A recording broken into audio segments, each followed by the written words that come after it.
we're going to go over a few applications and example problems of orthogonal collocation on finite elements. Basically, the idea is that we're going to convert a continuous time representation of a differential and algebraic equation system into a discretized form where we can use nonlinear programming solvers to find the solutions at intervals in the time horizon. Okay, so there are many names and techniques for obtaining these discretized points and doing it in an optimal way. Orthogonal collocation on finite elements is also known as direct transcription. There are going to be different quadrature methods, different polynomials, depending on the different flavor of what you're trying to do with the boundary conditions of these. Okay, so I also have some example files here in Matlab, and then also a reference that we're going to be using.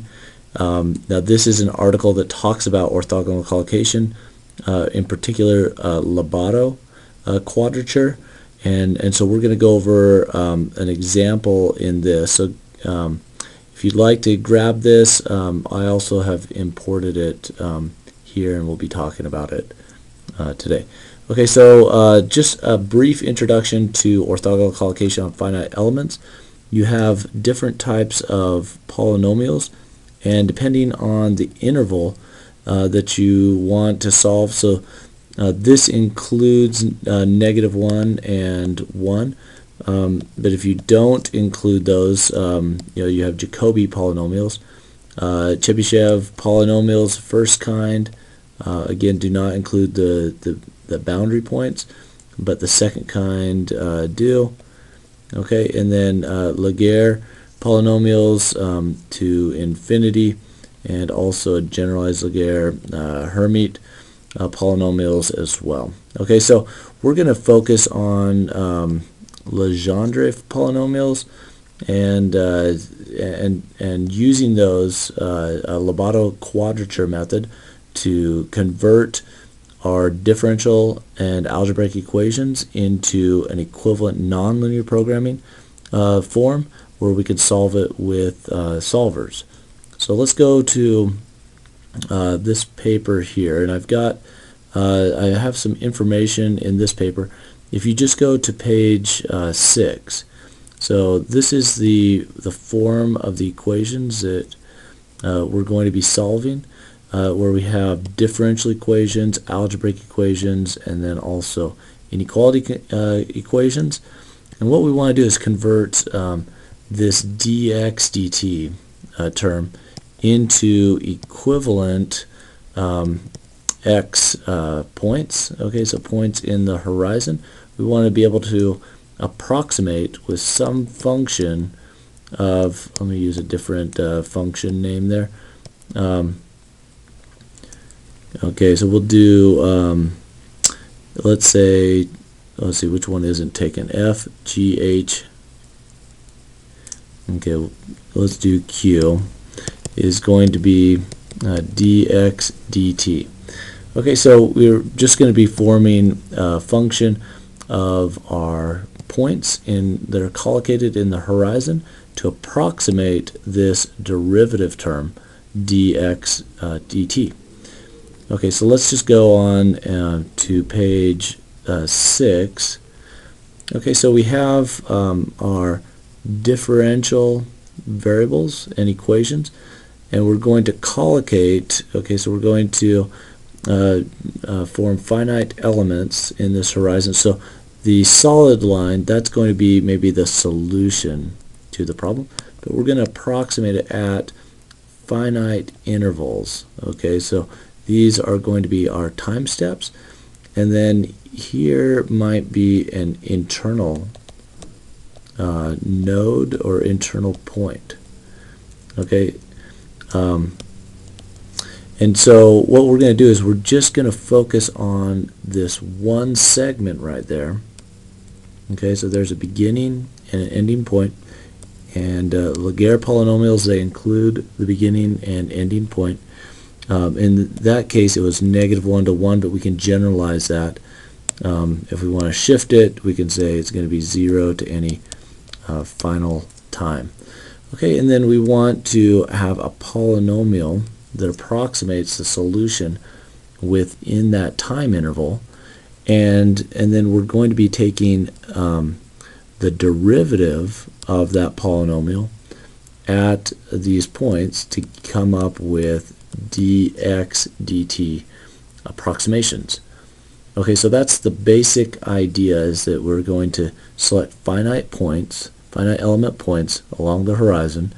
We're going to approximate the solution within that interval as a polynomial, and if we have multiple internal points, we're going to take the derivative of that polynomial and approximate the derivative by using the polynomial function.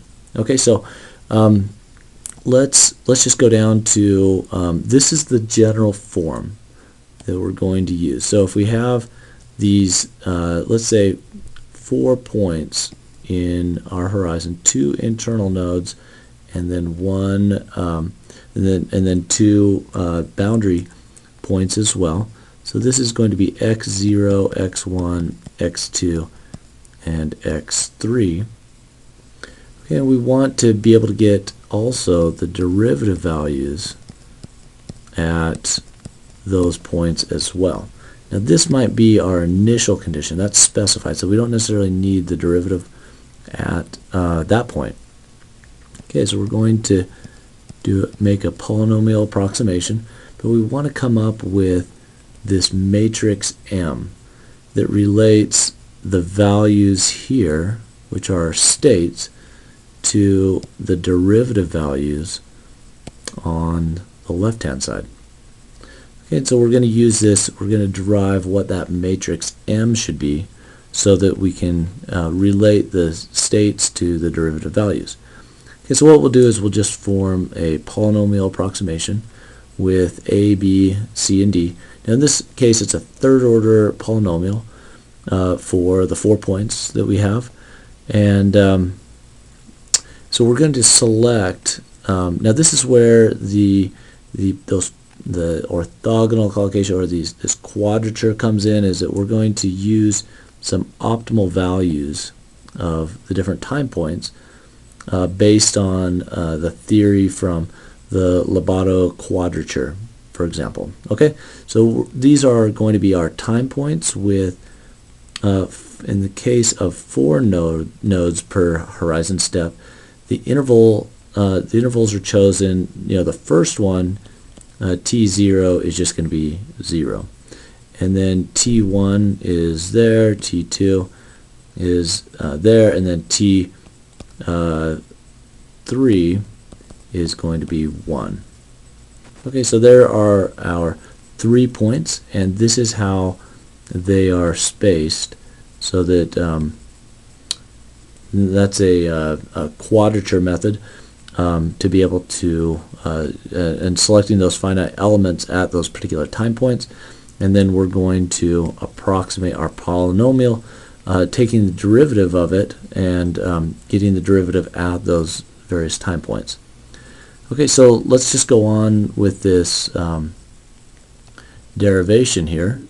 Okay, so I've taken, so I started with, let me scroll down here, I started with this, and then I took the derivative of my polynomial.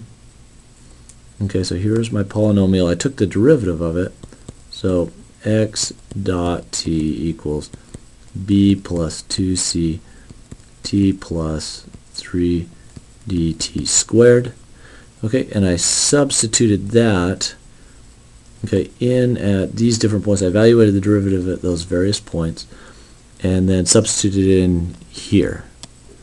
Okay, and then also the one thing to note is that we'll just select our a value, that will equal x naught. Okay, and if we do that, it simplifies to this matrix form right here, and then I'm going to then factor out the B, C, and D matrices, or vector.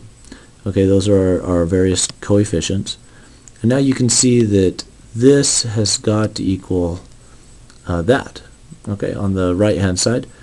And so if I just solve for m, then I come up with that as a function of the time points that were selected by the Lobatto quadrature.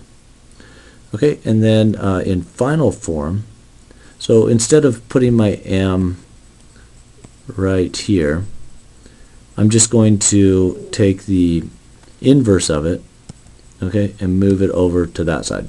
And the reason why I do that is because if I have a time point that goes to, as tn goes to 0, then essentially this term here is just going to vanish, and x1 is going to equal x0, x2 is going to equal x0, and x3 is going to equal x0. But if I put it on the other side, then it's going to be ill-conditioned. So it's just a numeric reason why I'd want to put it on that side. Okay, so let's just go over an example solution by orthogonal collocation. So let's just look at this is with 6 points, okay, and I'm going to solve this equation right here, tau dx dt equals negative x. And the analytic solution to that, x of t equals x naught e to the negative t over tau. Okay, so that's the analytic solution if we use calculus to solve that. Okay, but we want to solve it numerically. Okay, this one's an easy case. We can solve it analytically, but there are many cases where we need to use numeric techniques. Okay, so we're going to use this Lobatto quadrature. We've derived these matrices n. Okay, so I'm going to go forward just a little bit to the end of the paper, and you'll see a table where those n matrices are derived.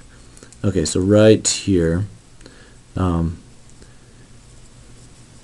so these are the equations, and if you scroll down here are our n matrices. Okay, so we're going to use these right here. Okay, 6 points. We're going to have a 5 by 5 matrix. Okay, so let's go back to page 6. Okay, so now we're going to use that n matrix right there. And so we can, just for this simple problem, what we're going to do is then approximate this, okay, with this right here. Okay, so we're just going to substitute that in right there. And then what we're going to do is we're going to solve for x1 through x5. So right now I have an initial condition. Let's say it's equal to a value, and then I have my points into the future. Okay, so that is 1, 2, 3, 4, 5 points into the future. Okay, so 6 points total, and I know this value. This is going to be x naught, but I don't know what those values are going to be. Okay, I don't know. I want to solve those. Now this gives me five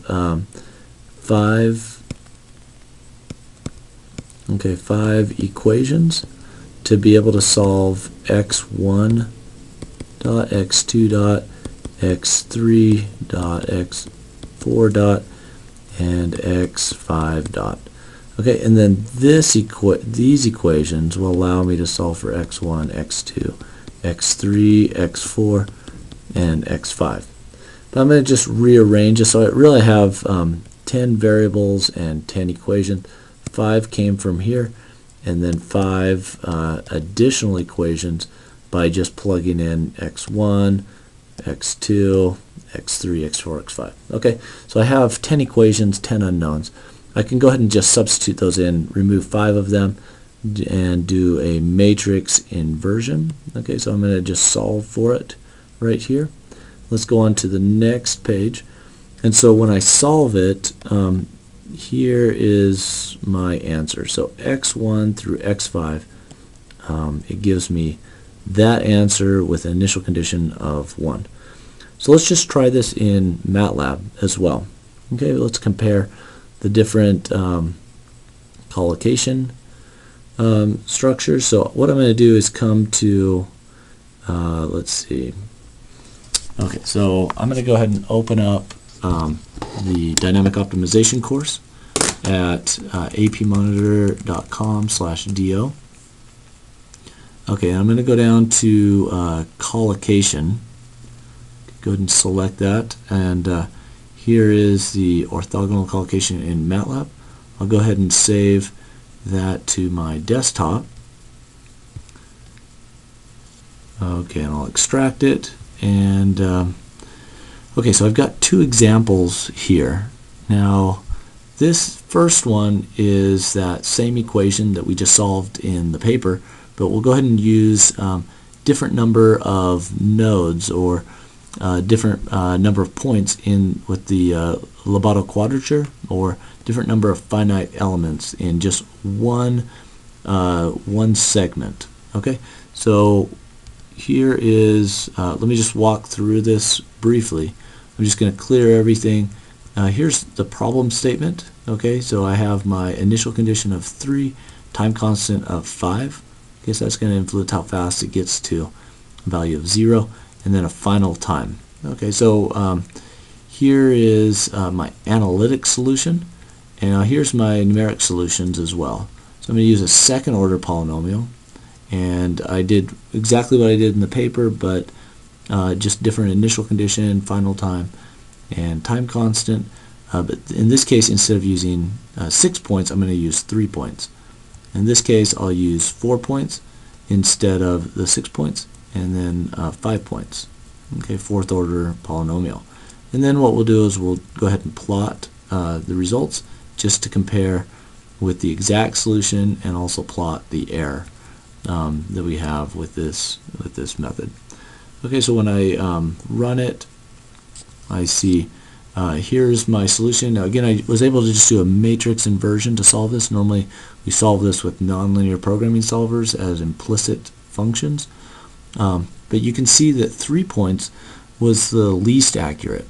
Okay, so that was a fourth order polynomial that was fit to the solution, and you can see that the error extends up to almost 0.17 at that midpoint. Okay, and then it decreases for the endpoint. Let's go ahead and change one of the parameters there. Okay, so a lot of times what we will do is we will make the time steps smaller so that we can increase the accuracy.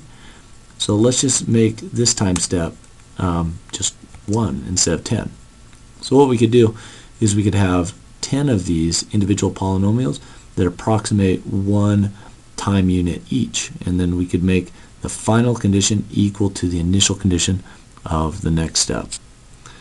Okay, so I'm going to go ahead and run that, and you can see that the error is greatly reduced as we decrease the time step, because those polynomials do a better job of approximating segments that are not as long. Okay, so let's do another one as well. There's one more example in here, and that is the second one. And so I'm going to go ahead and just open the second one. Now this one is, let me go ahead and just write out what this one is. So we just tested the prior one, which was tau times dx dt,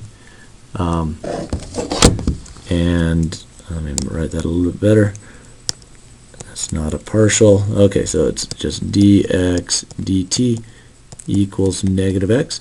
And now what we're going to do is do another one, dx dt equals negative x plus k times u. Okay, that's a first order linear system with input u. We're going to just change the problem a little bit so that this is equal to 2 for the gain, and time constant will still be the same at 5. Okay, so let's go ahead and try it on this one as well. So we just need to modify it. What we'll do is we'll do the same technique. We'll just do different collocation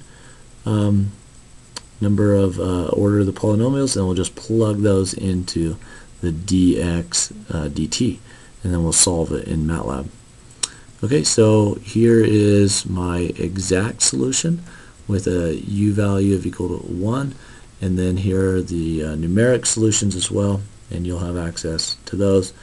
Then we're just going to compare the results. Okay, same thing that we just did in the other application, but with a different differential equation. Okay, so excuse me. There's our exact solution, and then with 3 points, you can see some error, the most error, and then 4 points and 5 points.